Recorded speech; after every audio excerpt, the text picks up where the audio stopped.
Passando por o próximo painel, dou por encerrado esse, e eu já chamo aqui para o painel, acho que 5, como palestrante, o doutor Frandemir Vicente de Oliveira, que é head do jurídico da Previ, e para mediar, como já foi colocado aqui, a doutora Ana Tereza Basílio, que é vice-presidente da OAB aqui do Rio de Janeiro. Mais uma vez, obrigado. Bom dia a todos e todas. Em primeiro lugar, eu queria dizer que é uma honra muito grande participar do Seminário de Direito Administrativo Sancionador Contemporâneo, com esses tão brilhantes palestrantes. Queria saudar o querido amigo Otto Lobo, que é um grande jurista, deu uma excelente palestra. Queria saudar também aqui na mesa o doutor Frandemir, que é head jurídico da Previ e é um grande gestor de grandes litígios arbitrais e também judiciais, faz um belíssimo trabalho à frente do jurídico da Previ. Queria também fazer uma saudação muito carinhosa ao meu querido presidente. Eu tenho a honra de ser vice-presidente da Comissão Nacional da OAB Federal de Direito Sancionador e tenho como presidente Fábio Medina Osório, que, para mim, é uma honra suprema, além de ser um grande colega e um grande amigo. Mas esse painel nós vamos falar, o 5º painel, sobre deveres e responsabilidades das companhias, dos administradores e dos acionistas, com participação relevante para influenciar no processo de divulgação de informações e nas tomadas de decisão dos investidores. Um tema extremamente relevante para o mercado, para as empresas, e estamos todos ansiosos por ouvir o querido doutor Frandemir. Frandemir, passo a palavra, então, para você, para a sua palestra. Bom, antes de mais nada, um bom dia a todos. É uma grande honra para mim estar aqui falando sobre esse tema. Quero fazer aqui um cumprimento a todos os presentes, na pessoa do professor Fábio Medina Osório, que muito me honrou com esse convite para estar aqui falando com vocês hoje.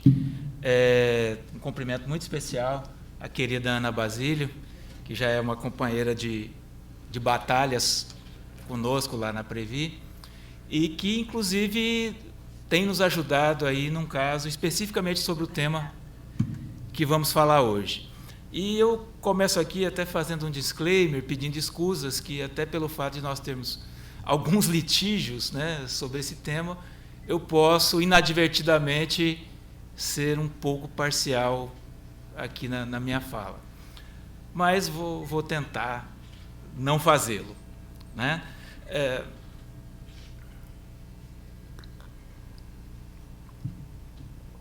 Então, nas minhas considerações iniciais, eu queria dizer que assim, a necessidade de mecanismos eficazes de cumprimento dos deveres de informação do mercado de capitais, ela se tornou ainda mais clara após os recentes escândalos de desinformação deliberada por parte de algumas grandes companhias, né?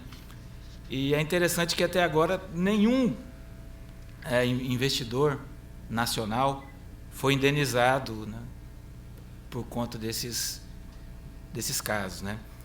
A gente tem alguns casos emblemáticos aí que a gente pode citar, o caso da Petrobras, que é um pouco mais antigo, o caso da IRB e, mais recentemente, o caso das lojas americanas, né? Em todos esses casos, a companhia ela confessou que deliberadamente ela desinformou o mercado e causou danos aos investidores. No Brasil, né, nós temos os principais litígios de mercado, eles estão submetidos ao sigilo arbitral. E aí, por causa disso, a gente acaba não tendo, né, a maioria das pessoas não tem tanto conhecimento dessas decisões, do que aconteceu. Mas em 2 casos arbitrais, uma delas uma arbitragem da Previ, contra a Petrobras, elas foram judicializadas e acabaram revelando 2 sentenças de mérito que, de forma unânime, reconheceram a responsabilidade da companhia emissora pelos danos decorrentes da violação das normas sobre informação.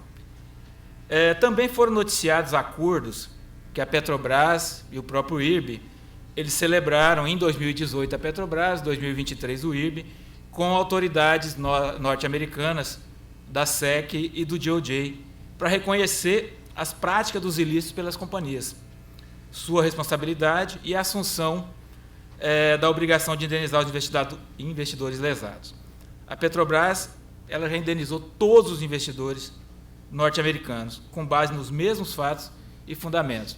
Mas aqui no Brasil, isso ainda não aconteceu, né? Embora se trate de acionistas da mesma classe, né?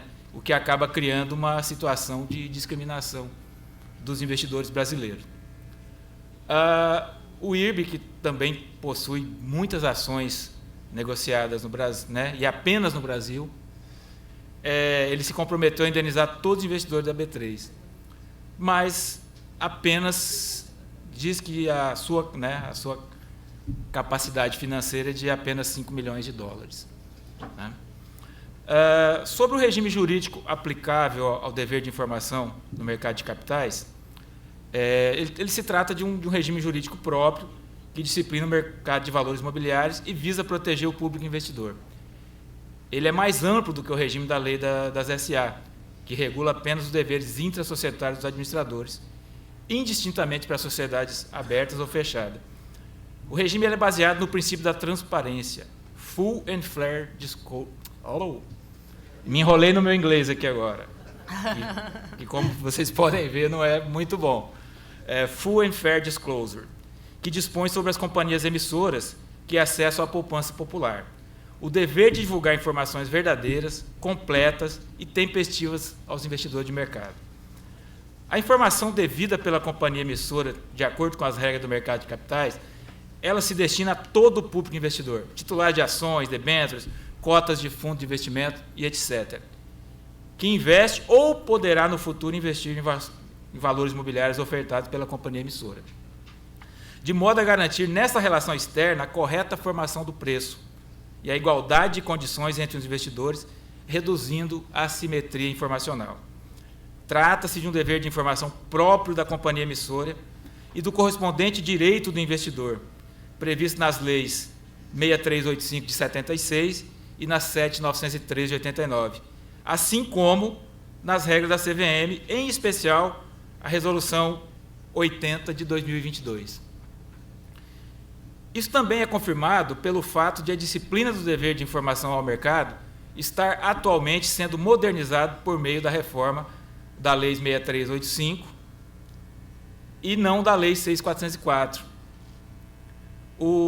Além disso, o senhor Marcos Pinto, que é autor desse projeto, o projeto de número 2925 de 2023, de iniciativa do Ministério da Economia, ele tem reiteradamente afirmado em eventos que o governo federal ele entende que a legislação atual ela já responsabiliza a companhia pelos ilícitos informacionais. Mas é óbvio que o mercado ele precisa ser aprimorado. A legislação sempre precisa de aprimoramento, porque o mercado evolui constantemente. Sobre o direito de ação, é regra basilar do nosso sistema jurídico a necessidade de previsão de ação típica para que alguém possa reivindicar direito próprio à indenização por ato ilícito. Afinal, o nosso ordenamento ele se baseia nos princípios da cláusula geral de responsabilidade aquiliana e de reparação integral do dano. Ademais, inexiste norma específica que isente de responsabilidade a companhia emissora que frauda as condições de negociação de seus valores imobiliários, como ao divulgar informações enganosas ao público investidor. A toda evidência, a companhia emissora não está imune às regras gerais de responsabilidade civil e às regras especiais que regulam o mercado de capitais. Não bastasse isso, a Lei 7.913, de 89, prevê expressamente o direito do investidor de mercado de ajuizar ação indenizatória contra a companhia aberta, quando esta descumpre seus deveres próprios mencionados no inciso 3º do artigo 1º. Abre aspas. Artigo 1º. Sem prejuízo da ação de indenização do prejudicado para obter ressarcimento de danos causados aos titulares de valores imobiliários e aos investidores do mercado, especialmente quando decorrerem de omissão informacional relevante por parte de quem estava obrigado a divulgá-la, a companhia emissora, bem como a sua prestação de forma incompleta, melhor dizendo, falsa ou tendenciosa. E é óbvio que essas falhas informacionais, elas provocam um dano direto ao patrimônio dos investidores de mercado. Um dos princípios fundamentais do direito societário é o que estabelece que a sociedade e seus acionistas possuem patrimônio completamente independentes e autônomos, os quais não se confundem e nem se comunicam. O prejuízo individual arcado diretamente pelos investidores de mercado, ele decorre da relação entre a revelação da omissão ou falsidade da informação e a queda no valor de mercado das ações de sua propriedade. Não há nenhuma relação necessária entre tal fato e eventual diminuição do valor real e atual dos bens tangíveis ou intangíveis que formam o patrimônio da companhia. Este patrimônio nada tem a ver com as perspectivas de rentabilidade das ações negociadas no mercado de capitais. Bulhões, Pedreira e Lamy já diziam lá em 1996 que o dano direto ao patrimônio de acionista pode decorrer de atos como divulgação de informações falsas em demonstrações financeiras ou relatórios que levem o acionista a subscrever ações em aumento de capital por valor superior ao que pagaria se não fosse induzido a erro por essas informações. C, em virtude da aparência de prosperidade social que decorre da distribuição desses dividendos, o acionista é induzido a adquirir novas ações em aumento de capital, pode sofrer prejuízo distinto do suportado pela sociedade. É por isso que, em casos recentes de divulgação de informações financeiras e técnicas falsas por grandes companhias brasileiras, houve drástica redução no valor de mercado das ações de sua emissão e, ao mesmo tempo, que o valor patrimonial dessas companhias aumentou em razão de fatos gerenciais ou setoriais. Enfim, o valor da cotação das ações é um reflexo direto da avaliação que o mercado faz das informações disponíveis sobre determinada companhia. Assim, se as informações forem manipuladas, por exemplo, para transparecer uma falsa saúde financeira, a cotação será artificialmente inflacionada e assim será afetada a negociação livre e esclarecida das ações.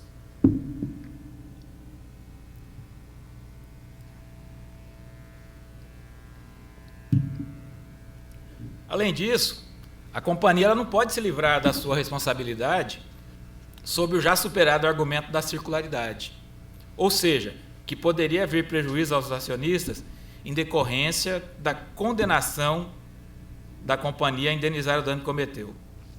Ora, primeiramente, não são apenas critérios econômicos que devem pautar o direito na imputação de responsabilidades a agentes que praticam ilícitos, sobretudo quando tais ilícitos atentem contra o bom funcionamento do mercado de capitais e comprometam o regular acesso à economia popular.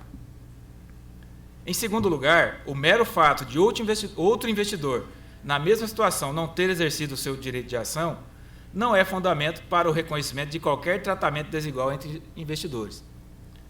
Se ele não fez, é porque foi negligente ou decidiu realizar a sua perda.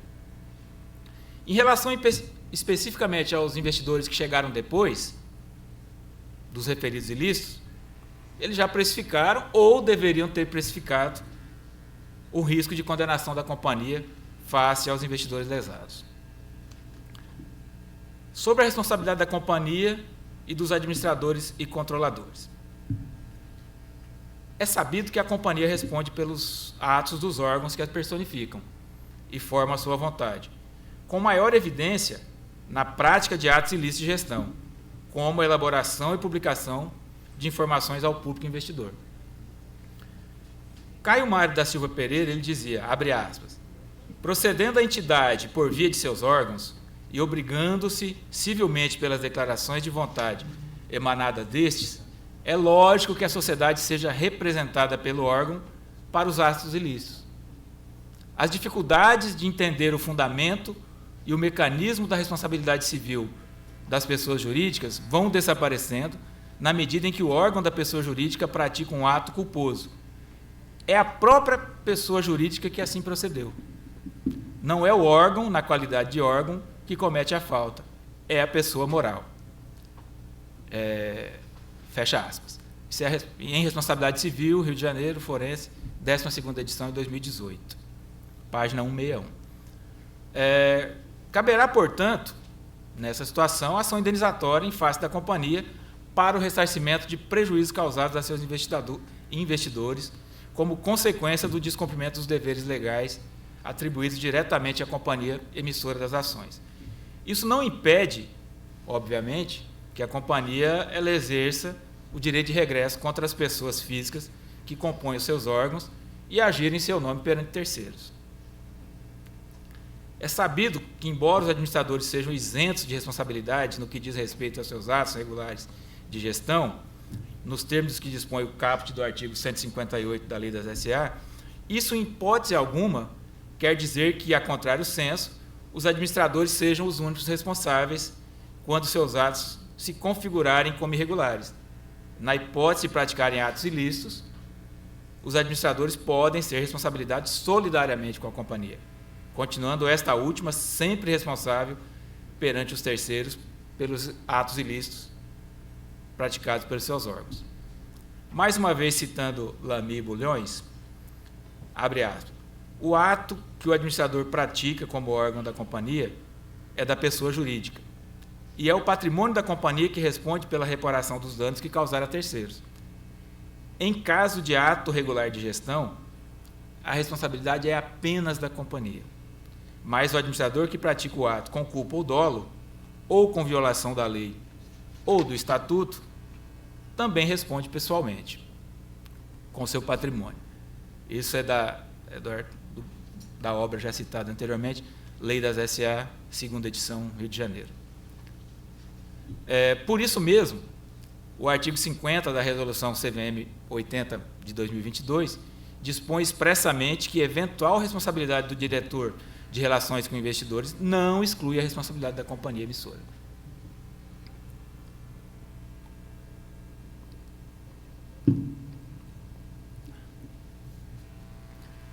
Já caminhando aqui para concluir a minha fala, como dito, recentes decisões reconheceram a responsabilidade da companhia emissora pelo descumprimento de seus deveres próprios de informação em face do público investidor, e não apenas dos administradores, sem patrimônio para ressarcir o dano. O que acontece muitas vezes é isso, quando você atribui a responsabilidade apenas aos investidores, aos administradores, o que vai acontecer é que o investidor ele vai ficar sem ser ressarcido, porque, em regra, essas pessoas não vão deter patrimônio para garantir esse ressarcimento. Então, por isso a gente defende que deve ser a companhia. Então, é nesse contexto que o Brasil ele tem tentado se alinhar com todos os demais países que possuem mercados maduros e confiáveis. Há atualmente uma marcha global no sentido da responsabilização da companhia em diversas dimensões: anticorrupção, anticoncorrencial, ambiental, consumidor, direitos humanos e etc., que deriva de uma perspectiva institucionalista renovada, exatamente por seu impacto e influência em múltiplas coletividades de indivíduos, sendo considerada a irresponsabilidade civil das empresas uma disfunção do próprio conceito de pessoa jurídica, enquanto centro autônomo de imputação de deveres e direitos. Considerar que a companhia emissora não deva ser, enquanto tal, responsável, além de violar normas expressas do direito brasileiro, implicaria na consagração da ideia de que o próprio mercado de capitais nacional não é passível de proteção jurídica, pois não prevê o reconhecimento de regras mínimas de proteção aos investidores e à poupança popular. Afinal, o investidor adquire ações da companhia, não do administrador ou do controlador. O que não impede que a companhia, como já dito anteriormente, que ela exerça o seu direito de regresso contra as pessoas físicas que praticaram o ilícito em seu nome perante os investidores de mercado. deve ficar claro que, se por um lado o investidor assume a alha normal do mercado de capitais, por outro, ele jamais assume o risco de a companhia emissora praticar atos antijurídicos. Essas mudanças estruturais promovidas pelo cumprimento das normas de mercado têm um imenso efeito positivo no longo prazo, forçando as companhias a melhorar sua governança, desencorajando de praticar atos ilícitos, como já ocorreu nos Estados Unidos e na Europa. Isso acrescenta confiança e valor às companhias, atraindo mais investimentos da companhia ao mercado nacional, à economia nacional. Não é por acaso que o mercado norte-americano é o mais procurado, seja por companhias para abrir capital, como por investidores para adquirir ações. Como se, caso se concretizasse a ideia de que o mercado brasileiro é uma terra sem lei, em que é autorizado enganar impunemente os investidores, ocorreria o clássico processo de seleção adversa de Akerlof. Aliás, Akerlof já citado aqui outras vezes pelo presidente João Pedro e acho que foi Duque também que mencionou? Diretora Scioli também mencionou Akerlof, né? Nosso prêmio Nobel. Nosso não, né? Mas prêmio Nobel. E aí você teria a destruição do valor dos ativos nacionais e ia causar, claro, afugentar os investidores. Então, esse era o recado que eu queria passar aqui, né, que era a minha fala. Agradeço a atenção de todos.